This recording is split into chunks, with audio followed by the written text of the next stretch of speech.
What's up yung man? What's up hanap? Gwapo yapon ni matag matulog. Bumumbiya-biya sa lahat sa para kay Charles. Let's go. Good. At saka Megan, no? Good. Let's go, let's go. Yan. Ano ba lalo? Super juicy ang beef. But,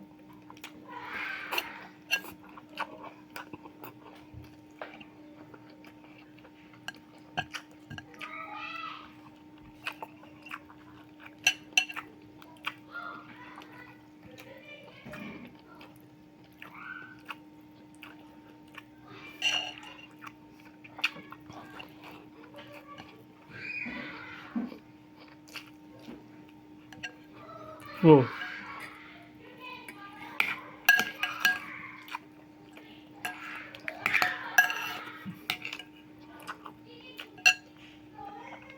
Good.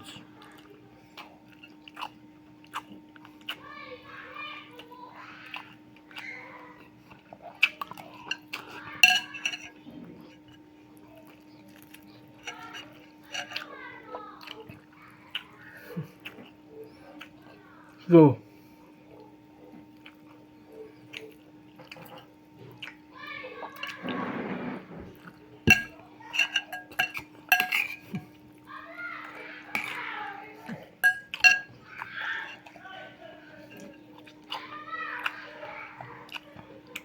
Good.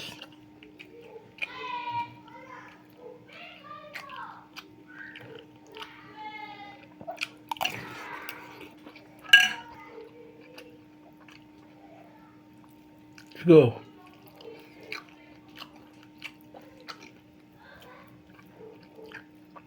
Good. Stop.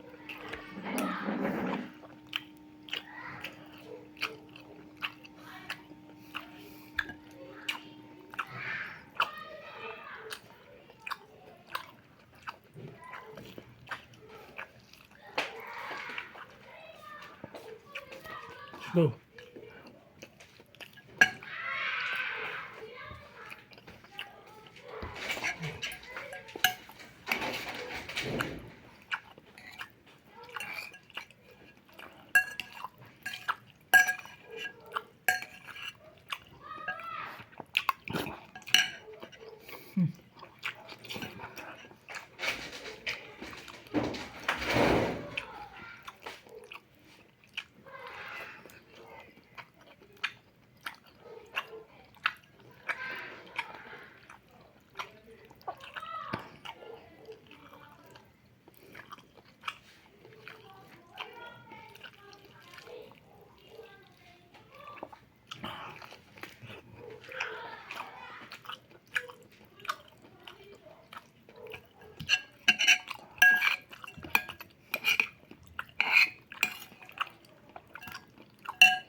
Go.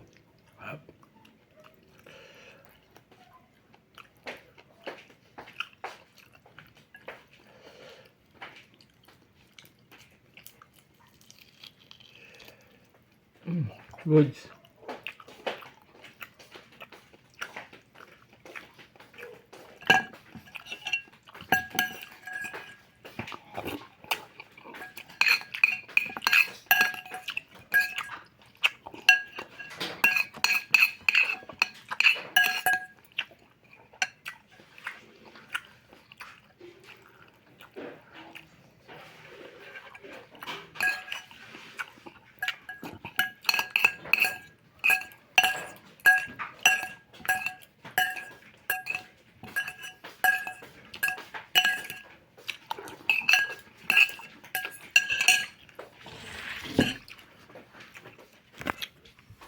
Go. Kaya mapangat.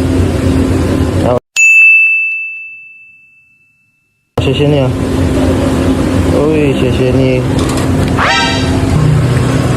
Sesi. Ngayon tol, naka-order tayo ito ng manok. Tangina tol. Dadala ko ng plato na may kanin. Tapos pauwi, ganito dala ko ulit. Wala ka tol. Wala kang hiyang-hiya. Ito nakuha ko to kanila ka Bombay. Sa kanila Kuya Wang. Fried chicken. Ano to kay? Tol, request niyo. Fried chicken.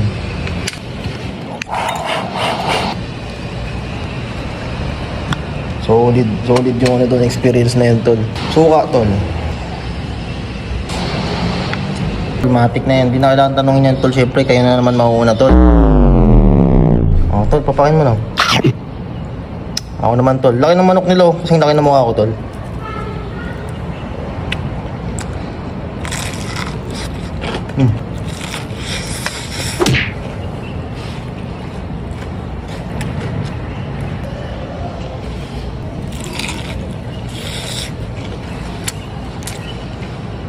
Tol, kamusta araw-araw nyo tol?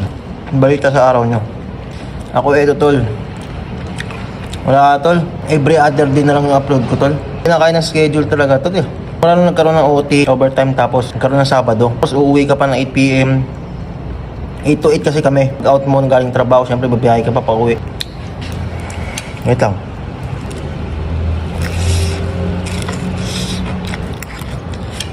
Sapat ko kasi tol, parang hirap eh. Hirap pagsabayin. Kaya pag walang OT tol, kaya eh. Imbes na ipahinga mo na lang tol. Gumigising pa ako ng maaga dito sa amin tol. Biyahe ka pa ulit. Basta tol, ang hirap ng routine ko ngayon eh. Pero kaya naman tol. Ito nga ngayon tol, linggo, nagagawa ko ng paraan.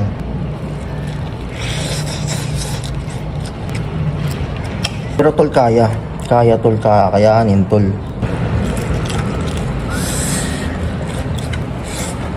Sa loob sana ako kakain tol, kaso tulog si RC. Ayun lang tol. Tol, gusto mong balat? Pakain mo na. Ano tol eh. Yung iba tol, may nag-ano pa sa akin. Nagtatanong bakit nyo daw araw-araw upload ko, nasaan daw yung upload ko. Nga tol. Pero pag nawala ng OT tol, siguro kakayanin ko araw-araw yun. Legit yun tol, kaya yun. Wala eh.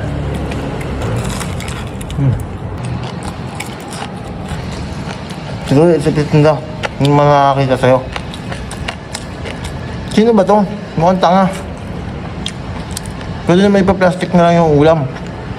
Pwede naman doon na lang kumain sa bahay. Bakit dadalhin pa yung plato na may kanin? Last bite na tol. Tolo ko yan tol ah.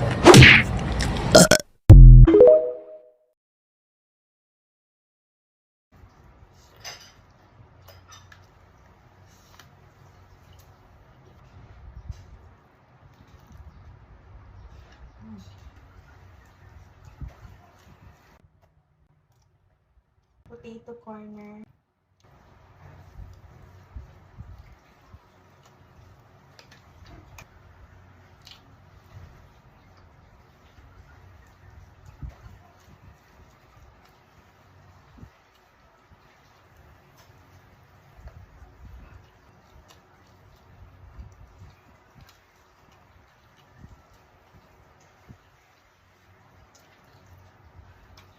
Show my house.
Last bite.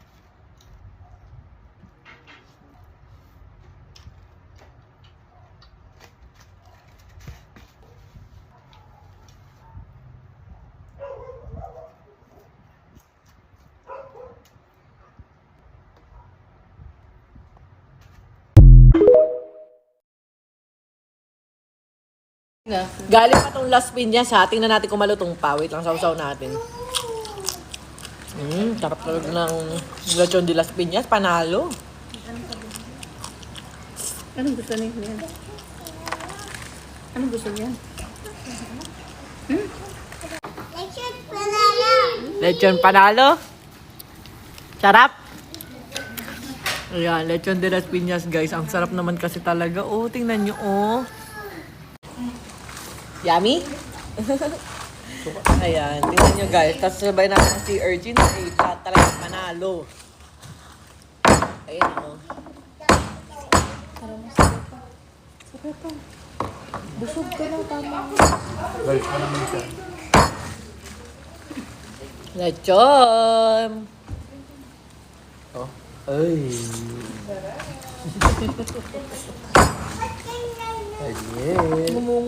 Ayan. Nakatingin sa lechon. Dali ko kung laki. Si urchins. Kurot. Sabay kurot. Ano po? Carrots, ang guys. Yun. What carrot? Di ba? Biglang ka na. Yummy? Yes, yummy. Ayan, order na kayo guys. Lechon de Las Piñas. Sabihin nyo yung lechon na kinakain ni Rosmar. Ganun.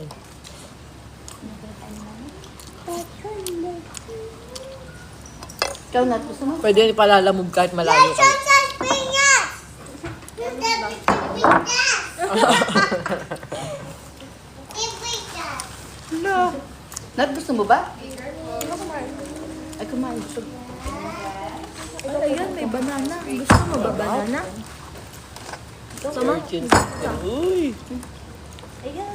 Gusto ko balat lang. Ay, ano nga, balat? Oh. Tingnan niyo yung mga anak ko. Favorite din ang lechon. Tinatanyal naman eh, nakatingin na bawal pa sa'yo, baby. Gusto din ng lechon.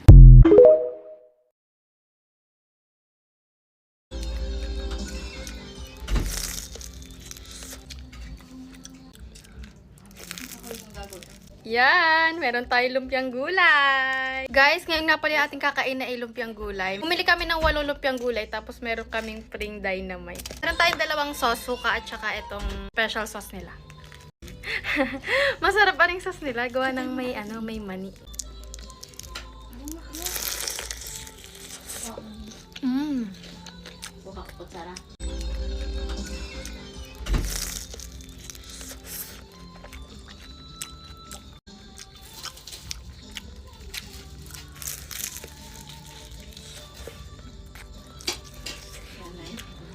Try naman natin ang dynamite. Favorite ko din ang maanghang.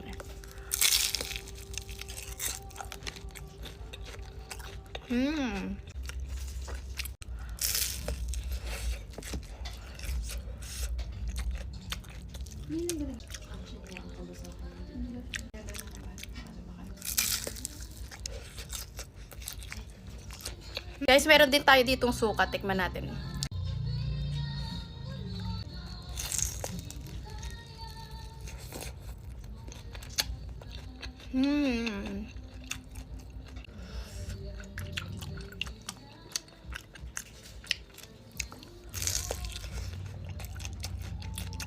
Mas gusto ko itong special sauce nila.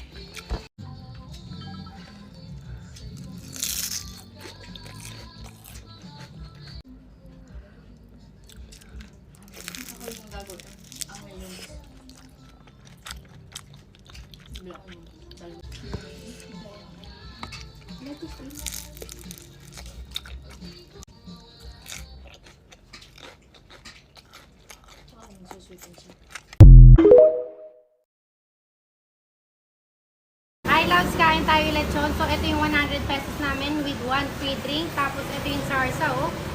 Ooh. Balat, ang sarap po. Ayan, oh, balat.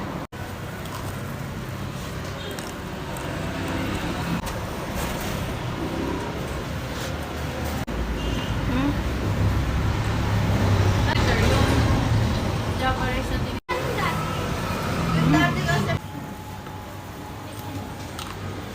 Mami, kain tayo. Let's go na dito. Ano yung nahalo na lang ba sa kanin? Natin lang yan. May snacks yan.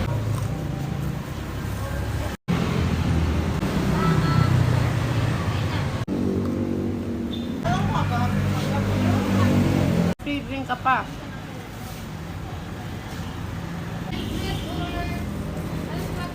Pwede to i-deliver ha. PM lang kayo dito. Ilalagay ko dito.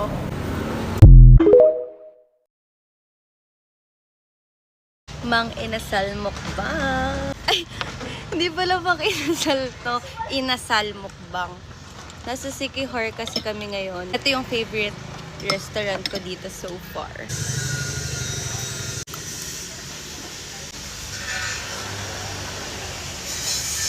Guys, mabili ako.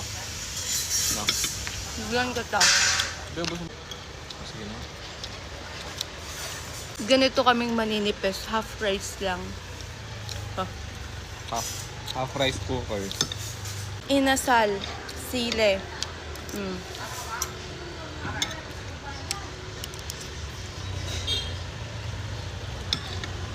Ang aking 20th mango juice dito sa trip na to.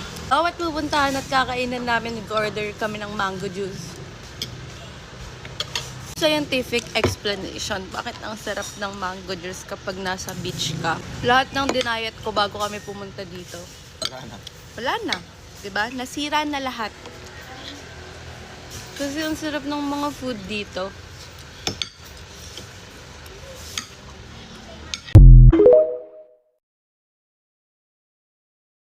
Gasige na lang kog Pinoy food ug American food, so now let's try Iranian food. So for today's Kutum Diary, come with me to try Kebab House. A lot of vegetarian-friendly options. So for appetizers, first up, I had this eggplant borani, basically yogurt and eggplant. This was very new to me but I liked it. Nice smokiness sa eggplant. Another appetizer I tried is this Mirza Gasemi, na agihapon ni smoked eggplant, na asay tomato flavor, but what really sold me on this was the bread. I don't know what it's called but it's so good. Nice crispiness, really paired well with this. I also had their hummus with pita bread. Pita bread was nice. Personally, not my favorite hummus that I've tried. It's very velvety. Nice siya sa pita bread, but I also paired it with their falafel. Ganahan kay ko ani, nice ang pagka-fried niya. Textures on the inside were so good. You should definitely try this. They also had sandwiches, so ni-try na lang kog isa. This was their roast beef. It was in a baguette. Not my favorite, but my mom really liked this. It comes with a side of fries. This was a light sandwich, but gahian lang jud ko og baguettes in general. My dad also wanted to try this chickpea salad. Great thing about this place is they have really fresh veggies and they don't serve pork, so there's really something for everyone. And I was so excited to try this ilahang beef kebab. Ganahan kay ko sa sauces ani. This was the family favorite. Beef was soft and light. You can taste some saffron, plus the buttered basmati rice was really good. Next, this beef and eggplant stew. Daghan kay kog eggplants giit ani, which is actually good kay I was craving for it. Super humok ang beef, still with that smokiness but more strong sa tomato. Next, this green bean and beef stew. O diba pag hungit diretso pare sa rice. Same rin ni sa usa but just green beans. For drinks, I tried this Persian lemonade. This is filled with chia, so it was very full of fiber. I don't think this is for everyone, but I like that. This one is my personal favorite, ilhang chicken stew in Iranian style. The chicken was so tender. Nice sweetness from the carrots. You can taste some turmeric in it. Murag buttered chicken almost. Lastly, this Iranian style spaghetti. For personal preference, I didn't like that the noodles were cut, but out of everything, mauni ang lasa nga wala kay ko kasabot. It's not sweet like Filipino style, and it's not savory like Italian spaghetti. Very new to me, but also very lami. More Middle Eastern flavors. We also tried this cinnamon tea set with free dates na. Di kay ko hilig og dates, but my mom said the dates were good. And of course, they also had some shisha. Overall, this was a very nice experience, good food, and very good price point. So that's it, and I'll see you on my next entry.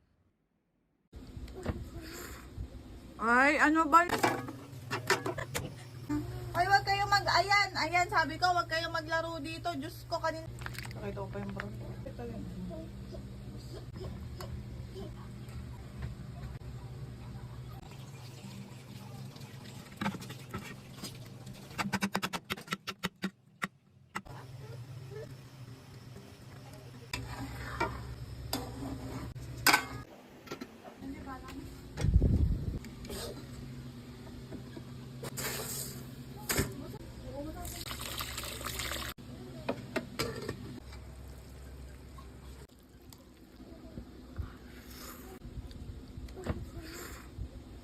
Ay, ano ba yan? Kanina pa to ha, kanina pa to.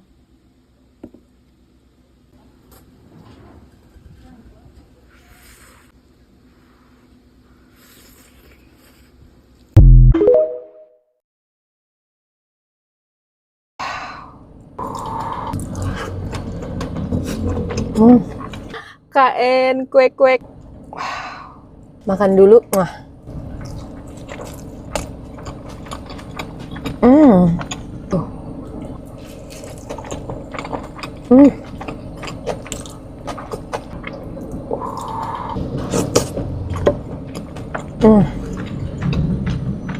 Tuh.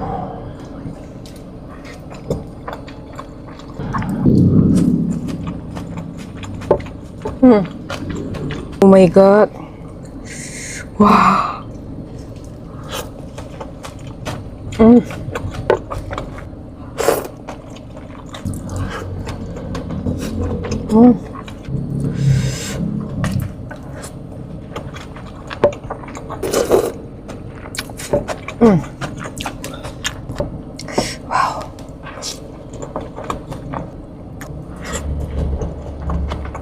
Wow.